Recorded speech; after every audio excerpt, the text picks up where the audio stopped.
देशभरात नवरात्री निमित्तानं ठिकठिकाणी नवदुर्गांचा सन्मान केला जात असतानाच मुंबईच्या कुलाबा परिसरातील मस्कारा गॅलरीमध्ये हिंदू देवी देवतांचे नग्न व अश्लील चित्र प्रदर्शन केल्याचा प्रकार समोर आलाय। गॅलरीतील भिंतीवर युनियन फॉर पीसच्या नावाखाली एका फ्रेममध्ये देवी महाकाली आणि भगवान शिवाचे नग्न चित्र लावले होते। तसेच पुरुष आणि स्त्रियांच्या संभोगावस्थेतील चित्रही होती। कला ही विचारांची मुक्त अभिव्यक्ती मानली जाते, पण या अभिव्यक्तीला जबाबदारीची चौकटही तितकीच आवश्यक आहे।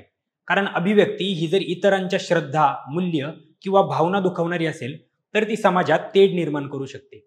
वकील विशाल लालचंद नाकवा यांनी याबाबत कुलाबा पोलीस ठाण्यात तक्रार दाखल केली आहे। विशाल नाकवा यांनी आरोप केला की गॅलरीमध्ये 18 वर्षांखालील मुलांसाठी कोणताही प्रवेश प्रतिबंध किंवा सूचना नव्हती। हे प्रदर्शन हिंदू धर्माच्या धार्मिक भावना दुखवणारे आहे। त्यांनी गॅलरी संचालकांकडे या चित्राविषयी विचारले असता त्यांनी सांगितलं की हे कलाकारांचं दृष्टिकोन दर्शवणारे चित्र आहेत। त्यानंतर अधिक चर्चा करण्यास त्यांनी प्रवेश नाकारला आणि गॅलरीचे दरवाजे आतून बंद केले। आजच्या जागतिकीकरणाच्या आणि तंत्रज्ञानाच्या युगात अभिव्यक्तीचे व्यासपीठ अधिक व्यापक झाले आहे। अशा काळात कलाकारानं अधिक संवेदनशीलतेने आपले विचार मांडले पाहिजेत।